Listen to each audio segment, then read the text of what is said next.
My question is, when in Yoga Vasishta, when Vasishta told Rama, be in the world but not part of it, right? And to do that, you remain as consciousness and hold on to that sword of consciousness, be that awareness all the time. Yes. So we place ourselves in Rama's place. Yes. To be happy always. That's what we all want. So to be happy Oh, always. just a minute. Go slowly. He just tells you, use the sword of knowledge that I am consciousness to cut this. I am body, I am mind, I am person. Yes. I am consciousness. Yeah. Next. So to do that. Then the be happy always, when he says Sukhi Bhava, that's a consequence. Don't try to be happy. If you are consciousness, you will see the mind will be light and happy generally. It may get upset and things happen, go wrong. You are not even upset about being upset. See, what happens is, people in the world who are not interested in spirituality, they have one problem. They get upset sometimes. Spiritual people have double problem. They get upset with the word and get upset, why am I upset? I am supposed to be spiritual. Vedanta says it's okay. It's okay to be upset, and it's okay to be not upset also. You, the consciousness, you are not upset anyway. And the beauty will be that the mind will calm down and not be upset anymore. Okay. So my main question was, how do we hold on to that sword of being consciousness always? Okay. One thing is, I am consciousness. One of the features was, I am choicelessly consciousness. Do you understand? Do we understand that we are consciousness regardless of what we think? Regardless of whether we hold on. Suppose a person is not at all interested in Vedanta. Is that person consciousness? Is that person pure consciousness, Brahman? Yes. Even the cat or the dog is pure consciousness. Even a little insect is pure consciousness. Even this thing is, except that it doesn't matter to this thing.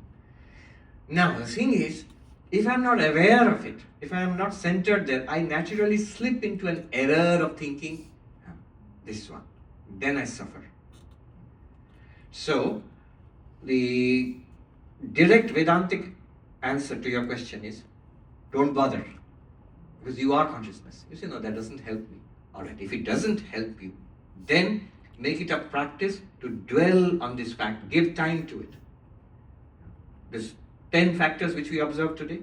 Sit down and quietly and notice them. They're the highest meditation. You're always meditating on the ultimate reality then. That will center you in awareness. That's the second practice. Second order. If the first thing doesn't work for you, first thing is don't bother. You are consciousness anyway. But that is too much. Second is regularly practice this. Why I'm saying this is, one great teacher of Vedanta, he says, as a youngster, I used to approach monks. He grew up in a village in Uttar Pradesh in India. I used to approach monks on the banks of the Ganga. And one monk, he says, I always remember, I approached him and said, please give me some advice. What should I do to become enlightened? And that monk said, he was like a half crazy person. He said, don't do anything. Why not? He said, without doing anything, all this has come. The more you do, more it will increase. In Hindi, he said, Kya kare Mahatma ji, what should I do? Kuch mat karo. And he says, why not? Bin kiye hi itna ho gaya, ab samjho kya hoga iske baad, ab karoge. You didn't order all this, it's just come to you. The more you engage it, that means the more we engage in as body, mind, person, karma, you'll generate more karma. Anyway, but then he said to this young boy, but if you cannot do nothing, then you have to do something. If I say I won't do any spiritual practice, but I'll do a lot of nonsense, then you have to do something. To prevent mischief, you have to keep the kid engaged. The kid is the mind. Then you center. The highest practice that you can do is non-dual centering. Go through these 9 or 10 points, which I pointed out today. Center yourself. Notice, keep noticing. Highest meditation. There's nothing higher, no practice.